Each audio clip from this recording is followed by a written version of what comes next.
Princess Diana's funeral was one of the most publicized and poignant events in modern history, a moment where the world came together to mourn the loss of a beloved figure. However, King Charles faced heavy scrutiny for his actions during that tragic day, and his decisions sparked widespread debate. His behavior, ranging from his distant and unemotional demeanor to his strained interactions with Diana's family, left a lasting stain on his public image. To this day, people are still questioning his choices and wondering what motivated his actions. Was he detached because of royal protocol, or was there something more personal at play?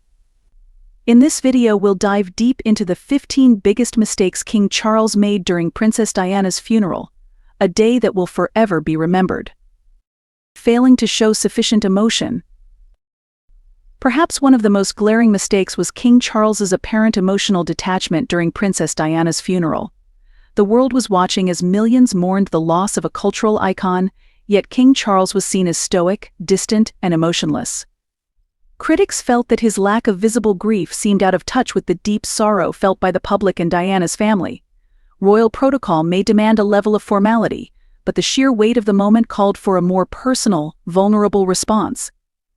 Instead, Charles's restrained demeanor only deepened the perception that he was disconnected from the intense emotion surrounding his ex-wife's tragic death. It was a missed opportunity to show the world that he understood the pain of the moment and was human like the rest of the mourners. Distance from Princess Diana's family. Another significant issue was the distance King Charles maintained from the Spencer family, especially Diana's brother, Earl Spencer. Diana's family was visibly emotional throughout the mourning period, and their presence offered a sense of unity and strength. King Charles, however, appeared emotionally and physically distant from them, contributing to an already tense relationship between the royal family and Diana's relatives. The lack of solidarity between the two families only added to the feeling that King Charles was not in tune with the gravity of the loss, and that his personal grievances overshadowed the collective grief of those closest to Diana. Ignoring Princess Diana's public appeal. Princess Diana wasn't just a member of the royal family, she was a global icon. Her work with charity and her ability to connect with everyday people made her the people's princess, a figure beloved across the world. Yet many felt that King Charles failed to recognize this widespread adoration.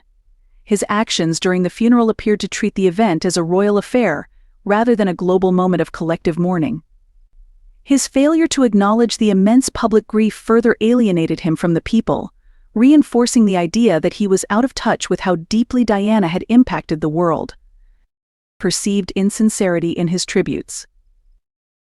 When King Charles spoke about Princess Diana during the funeral, many found his words lacking in warmth and sincerity.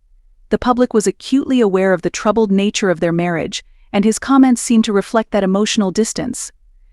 His tributes were seen as cold and calculated, lacking the genuine compassion many expected him to display. This emotional detachment overshadowed the moment and further disappointed the public, especially since Diana's death had left such a deep impact. King Charles missed an opportunity to convey the depth of the loss, not just as a member of the royal family, but as the father of her children. Lack of public grieving with his sons. The image of Prince William and Prince Harry walking behind their mother's coffin was one of the most heartbreaking moments of the funeral. Yet, King Charles was criticized for his lack of visible emotion and support for his sons during this incredibly difficult time. While the public understands that grief manifests differently for each individual, many believe that King Charles should have shown more compassion and comfort to his young sons, especially during such a public moment. His emotional absence from his children's side, particularly as they were left to mourn in the public eye, further damaged his reputation and cast doubt on his role as a father and a grieving husband. Underestimating public backlash. In the aftermath of Princess Diana's death, King Charles significantly underestimated the backlash from the public. The royal family's response to the tragedy was slow, and the public's grief was met with what many saw as indifference.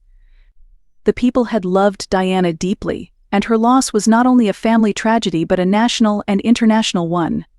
King Charles's reluctance to engage with the mourning public only fueled criticism, highlighting a widening gap between the monarchy and the people it served. His failure to understand the depth of public feeling caused him to miscalculate the situation, with long-lasting consequences for his reputation. Handling of funeral preparations. Reports circulated that King Charles was minimally involved in the funeral preparations, a fact that surprised many considering his close relationship with Diana, despite their separation. For an event of such magnitude, many expected him to take a more hands-on approach, ensuring that Diana's legacy was honored in the right way. However, much of the planning was reportedly left to others, particularly the Spencer family. This detachment only served to reinforce the perception that King Charles was more concerned with maintaining royal protocol than with personally honoring Diana's memory. His failure to take charge of the funeral arrangements suggested a lack of personal investment in ensuring that the day reflected who Diana truly was. Late response to the tragedy.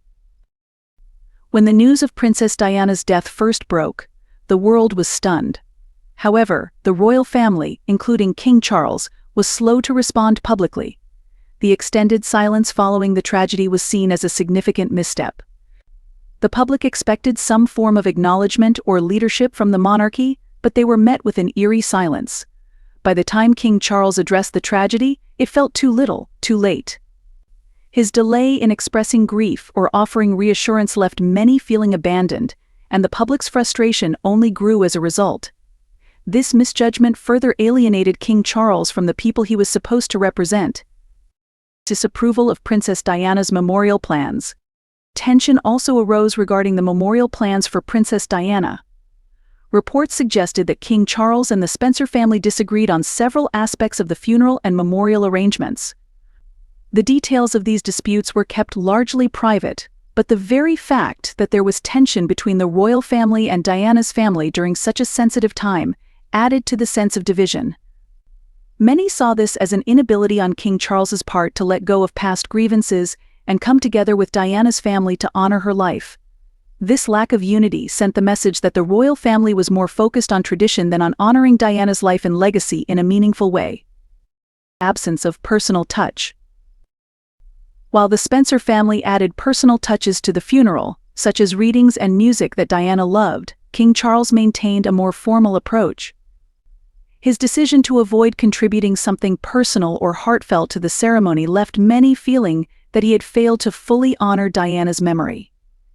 The public wanted to see more than just a formal, royal tribute. They wanted to see a man who had been Diana's husband and the father of her children, someone who understood her humanity and her impact. Instead, King Charles's adherence to royal protocol seemed to place tradition above emotional connection, further alienating him from the public's sympathy. Rumored tension with Queen Elizabeth. Speculation surrounding King Charles's relationship with Queen Elizabeth during the funeral planning process added another layer of controversy.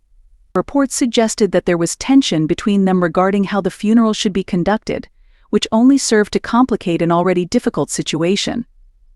The public was looking for unity and leadership from the monarchy, but instead, rumors of discord between King Charles and his mother emerged.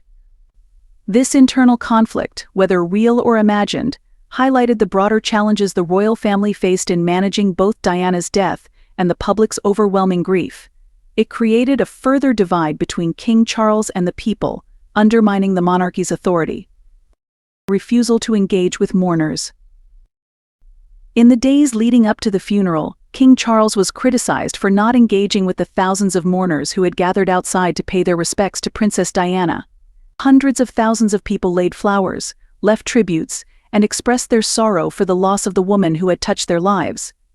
Yet, King Charles rarely stepped out to connect with the people, choosing instead to remain aloof. His failure to engage with the public during this time was seen as a missed opportunity to rebuild his relationship with the people, many of whom had been deeply hurt by the events leading up to Diana's death. By not showing empathy and connecting with the mourners, King Charles's emotional distance from the public only deepened the divide. Separation from the Spencer family during the procession. During the funeral procession, observers noted the physical distance between King Charles and the Spencer family. While Earl Spencer walked closely behind his sister's coffin, King Charles kept a notable distance. This separation was interpreted by many as a reflection of the emotional and familial distance between the two families. Given the personal nature of the loss and the public nature of the event, Many felt that King Charles should have walked in unity with Diana's family to show respect for her and her loved ones. Instead, his physical distance seemed to symbolize the emotional divide that had long existed between him and the Spencers. Failing to acknowledge Princess Diana's charitable work. Princess Diana's humanitarian work, which included advocacy for landmine victims and AIDS patients, was one of the most defining aspects of her life. However, King Charles's tributes failed to adequately acknowledge this side of her legacy. Many felt that her charity work should have been given more prominence during the funeral, both as a tribute to her and as a message to the world about the importance of her humanitarian efforts. His failure to highlight this aspect of her life suggested that, for King Charles, Diana's legacy was more about her role within the royal family than her extraordinary contributions to society. This oversight only served to diminish the full scope of Diana's impact, reducing her memory to a personal loss rather than a global one. Overemphasis on royal protocol. Finally, many critics argued that King Charles was too focused on adhering to royal protocol and tradition during the funeral, rather than prioritizing the emotional significance of the event. While royal customs are an important part of the monarchy, Princess Diana's death was a time for the royal family to show a more personal side, and King Charles's commitment to formality made him appear out of touch with the emotional needs of the moment. The overemphasis on protocol and procedure, rather than on the public's need for empathy and connection, is seen as one of the most significant missteps he made during the funeral. The mistakes made by King Charles during Princess Diana's funeral were felt around the world and left an indelible mark on his reputation. While he was not the only one under scrutiny during that painful time, his actions or lack thereof played a significant role in the public's perception of him as a monarch. His emotional detachment, failure to engage with mourners, and the tension with Diana's family created a sense of distance and alienation, both from the public and from his former wife's loved ones. These mistakes would linger long after the funeral, reminding us all that leadership during times of grief requires more than just ceremonial duty. It requires empathy, compassion, and connection with the people we serve.